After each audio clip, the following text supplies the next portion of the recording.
تخيلوا كده معايا ايه اللي ممكن يحصل لو أقوى بنت في القرية الكل شايفها نحس، وفجأة نفس البنت دي بتنقذ واحد غريب من الموت، وبيطلع الراجل ده هو أخطر واحد في البلد كلها. مش بس كده، ده كمان الراجل ده اللي هيقلب حياتها كلها. المسلسل ده من أحلى المسلسلات اللي نزلت الفترة الأخيرة، لأنه عامل ميكس كده من الحب والحروب وأسرار وكمان كوميديا. قبل ما نبدأ يا ريت تدعمونا بلايك حلو كده واشتراك في القناة، ويلا بينا.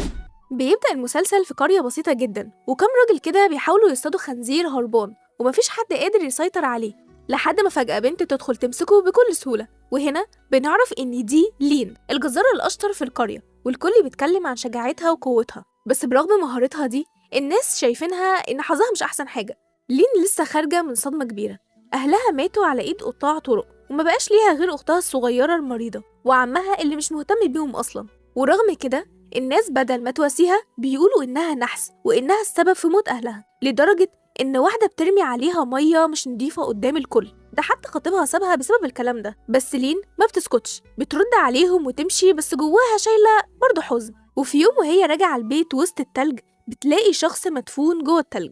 في الأول بتتردد وبتقول أنا تعبانة ومش قادرة أنقذ حد، لكن لما دبوس شعر مامتها بيقع وبيجي في إيده بتحس إنها إشارة، فبتقرر تنقذه وتشيله على ظهرها. وفعلا بتاخده وبتروح على بيتها، بس بتلاقي عمتها في وشها وبتقول لها ما ينفعش يدخل بيتك، وكمان بتطمن منها ان اوعي الجيران يكونوا شافوكي، بس هي بتقول لها انا لازم اساعده. وفعلا بتدخل البيت وتدفيه، وبتدخل عمتها عليها وتقول لاختها الصغيره اقعدي مع اختك ما تسيبهاش لوحدها. وبعد شويه لين واختها وهما بيتكلموا مع بعض بتلاحظ ان الشاب اللي انقذته بينزف، فبتتخض وبتجري تجيب دواء من بيت جوز عمتها. وجوز عمتها بيدخل عليها وبيقولها وهو متضايق انت حطيتي الدواء كله واستخدمتيه غلط. واللي بنعرف بعدين إن جوز عمتها ده دكتور بيطري وهو اللي هيعالج الشاب، وفعلا بيبدأ يداويه. تاني يوم لين بتروح تجيب الدواء وبتقابل أم خطيبها السابق، وبتبدأ أم خطيبها تهينها وتقول لها إنك نحس وشق وهاتي وثيقة الخطوبة. بس لين بترد عليها وتقول لها لما ترجعي لي الفلوس اللي صرفتها على ابنك في التعليم. وهنا بنعرف إن لين كانت بتصرف على خطيبها، وفي الوقت ده خطيبها هان بيتدخل وبيحاول يهدي لين، بس لين بتهينه قدام الكل وبتقول له رجع لي فلوسي، وبتمشي وبتسيبه. وهي في الطريق قابلت جوز عمتها قدام بيتها وبيقول لها ان الشاب فاق، وبتفرح جدا لين وبتدخله وبتعرف ان الشاب ده اسمه جون. ولما بيفوق بيحكي انه تعرض لهجوم من قطاع طرق واتسرق، لكن الحقيقه انه مخبي سر اكبر بكتير. في نفس الوقت ناس غامضه بتدور عليه ويروحوا المكان اللي كانوا دافنينه فيه، وبيعرفوا ان حد انقذه، وبيبدا الخطر يقرب من القريه. لين رغم انها فقيره بتقرر تساعد جون بكل اللي تقدر عليه، لان جون ملهوش حد وصعبان عليها ومحتاج لعلاج، لدرجة إنها بترهن دبوس مامتها اللي أغلى حاجة عندها، وبفلوس الدبوس ده جابت حيوانات، وبتعرف القرية إنها ترجع تشتغل تاني في الجزارة. في نفس الوقت بتوصل رسالة لجون عن طريق حمامة، ومحتوى الرسالة إنهم بيسألوه عن صحته وهل هو عايش لسه ولا لأ، وبنلاقي جون بيكتب رسالة إنه بخير وبيبعتها مع نفس الحمامة. في نفس الوقت لين بتبيع اللحمة في الشارع، وبتشوف جنود بيسألوا عن المتشردين أو أي غريب موجود في القرية، وأي غريب بياخدوه في جيشهم. لين بتقلق في الوقت ده على جون وبتجري عليه وبتحاول إنها تخبيه، وفعلا الجنود بيخبطوا على بيت لين وبيسألوها لو شافت أي حد غريب أو مخبية حد عندها، بس هي طبعا بتقول لهم إنها مش مخبية حد. فالجنود دول بيدخلوا يفتشوا بيتها، بس طبعا في الوقت ده لين بتكون اتصرفت وبتكون مخبية جون في الحظيرة بتاعة الحيوانات. ولما لقت واحد من الجنود داخل الحظيرة قالت له ده المكان اللي بتذبح فيه الحيوانات، بس هم قرفوا ومشيوا. بعد ما بيمشوا جون بيطلع من الحظيرة وبيشكرها إنها هي ساعدته. بعد شوية بنعرف إن لين طباخة شاطرة جدا والكل بيحب أكلها، وبتطبخ لجون أحشاء الحيوانات. وجون لما بيقعد ياكل معاهم بيشوف لين وأختها بياكلوا بشهية كبيرة جدا، بس هو كان قرفان من الأكل لما عرف إنها أحشاء حيوانات. وبيعرف من أخت لين إن الأكلة دي مش بياكلوها غير في المناسبات ومش بياكلوها كتير. وكمان أخت لين بتعرفوا إن لين بتشتغل جزارة، وطبعا جون بيتصدم وبتحاول لين تسكت أختها علشان خلاص فضحتهم. وهنا جون بيقول لهم أنا مش جعان وبيديهم أكله. تاني يوم بيسمع لين وأختها وهما بيتكلموا وبيعرف إن لين رهنت الدبوس بتاع مامتها علشان تعالجه وتصرف عليه، وده بيأثر في جون جدا. في الوقت ده لين بتقرر تقف على رجليها تاني وتفتح جزارة أبوها من جديد، ولما بتفتح محل باباها بتفتكر ذكرياتهم الحلوة. وفعلا بعد ما بتفتح المحل الجزارة بتنجح وتجيب زباين كتير، بس المشاكل ما بتخلص، لأن عمها بيظهر فجأة ومعاه ناس وعايزين ياخد البيت بتاعها بحجة إن مفيش رجالة تورث البيت ده. وهنا بيبدأوا يكسروا في البيت ويرموا لها حاجتها، وهان خطيبها بيحاول يتدخل عشان يدافع عنها، بس أمه بتوقفه وتقوله أنت هتبقى محامي مشهور، ما تدخلش نفسك في مشاكل البنت دي.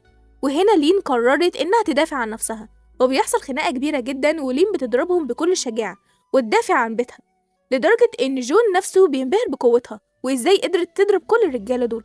وفي الآخر ضابط كان صاحب أبوها بيتدخل وبيحميها. وبعد ما الخناقة دي خلصت جون بيسألها عن أهلها وبتحكي له إنهم ماتوا بسبب قطاع الطرق، وسألها عن سبب قوتها دي قالت له إن باباها كان في الجيش وعلمها إزاي تدافع عن نفسها. ولين سألت جون عن أهله وقال لها إن أهله ماتوا في الحرب، وهنا ردت عليه لين وقالت له إحنا أيتام زي بعض، وهنا جون شكرها إنها ساعدته. في الوقت ده بتيجي مون أختها الصغيرة وتقول لها كلمي عمتك، ولما بتروح لعمتها بتقول لها انتي لازم تتجوزي عشان البيت ما يتاخدش منك. فأختها مون بتقول لها اتجوزي جون لأنه شاب وسيم، بس لين بتقول لها لو قلت له كده هيفهم إني بطلب منه كده لأنه قاعد عندي. فعمتها بتقول لها قولي له هيوافق، خصوصا إنه معهوش أوراق وغريب عن القرية وهو كمان محتاج حماية. في الوقت ده لين راحت لجون عشان تقول له على موضوع الجواز، بس اتكسفت منه وأخدت هدومه كأنها تغسلها وخرجت، وراحت الحظيرة علشان تأكل الحيوانات، وقعدت وهي بتأكل حيوان بتكلمه وكأنه جون، وفضلت تتكلم مع الحيوان وقالت له إنك لازم تتجوزني عشان ما ياخدوش مني البيت. وبنشوف جون إنه واقف وبيسمعها، وشوية ولين بتدخل على جون وبتقدم له شوربة أحشاء وبيحبها، ولما بتقول له إنها من الأحشاء بيقول لها إنه مش بيحب الأحشاء، وبتقول له ده اللي أقدر أقدمه لك. بيرد عليها بإنه موافق، بس هي بتفتكر يقصد إنه موافق على شوربة الأحشاء، بس هو بيتكلم عن الجواز، وهي بتتفاجئ إنه عارف موضوع الجواز ده وبتطمنه وبتقوله ما تقلقش أنا مخططة لكل حاجة، ولما تخف وتمشي هقول لهم إنك مسافر سفر طويل في شغل.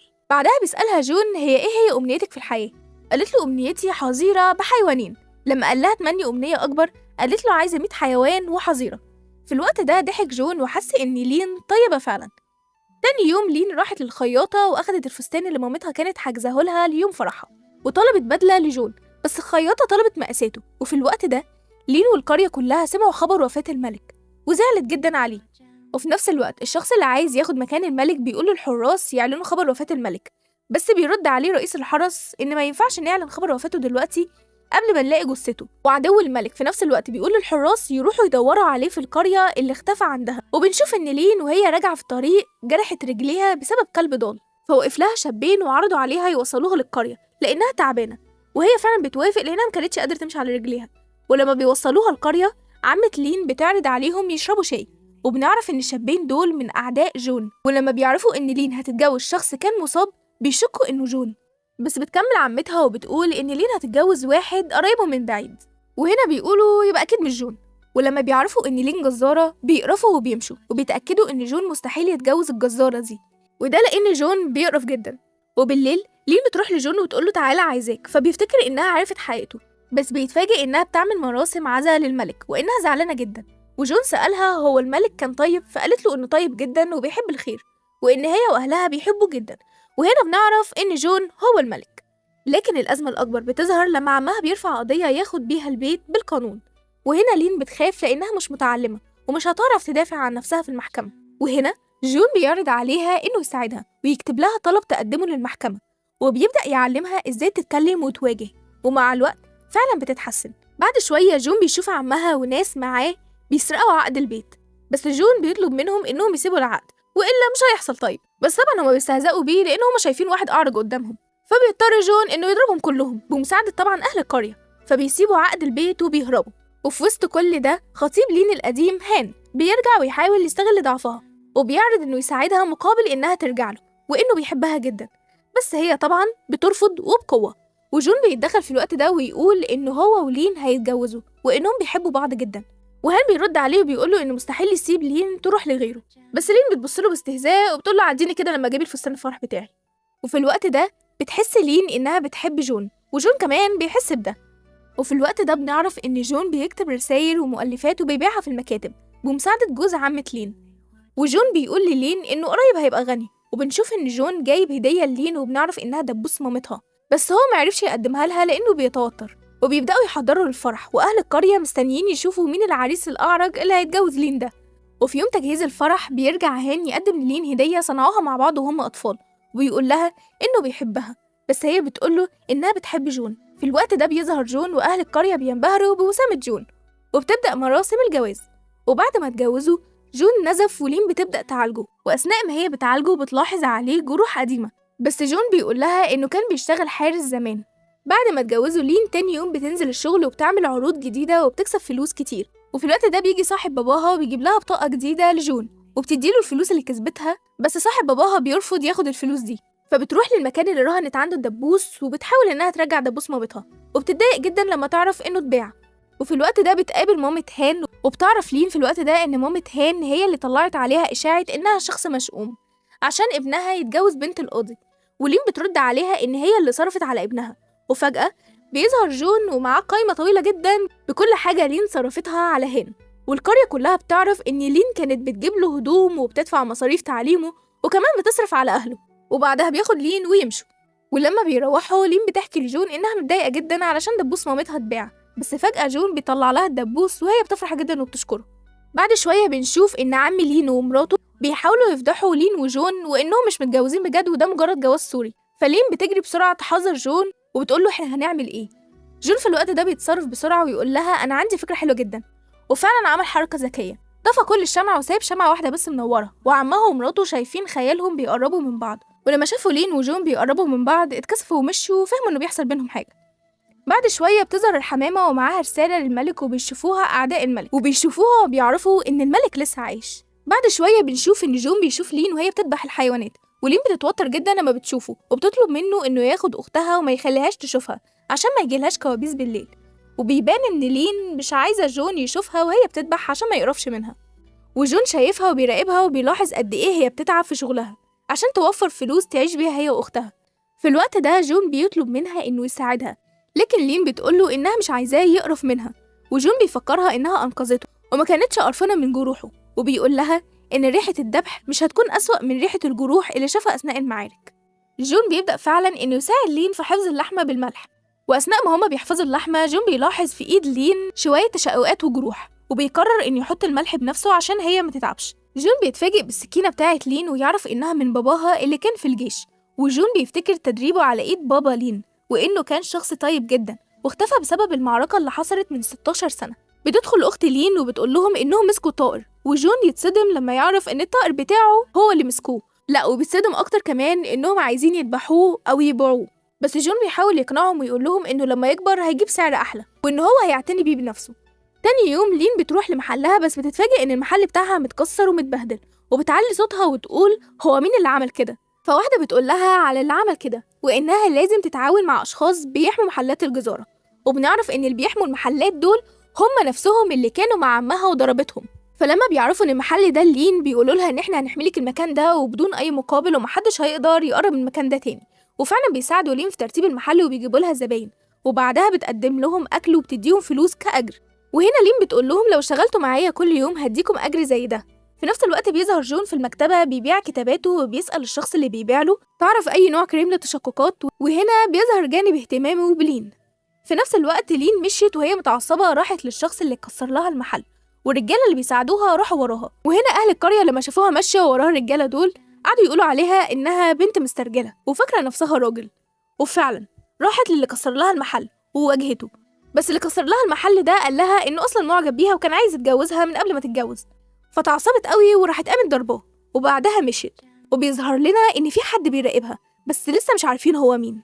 وبعدها بتروح مع جون وبتسأله هو أنت شايفني راجل زي أهل القرية؟ بس جون بيرد عليها وبيقول لها ما تركزيش في كلام الناس وإنتي إنسانة طبيعية جدا.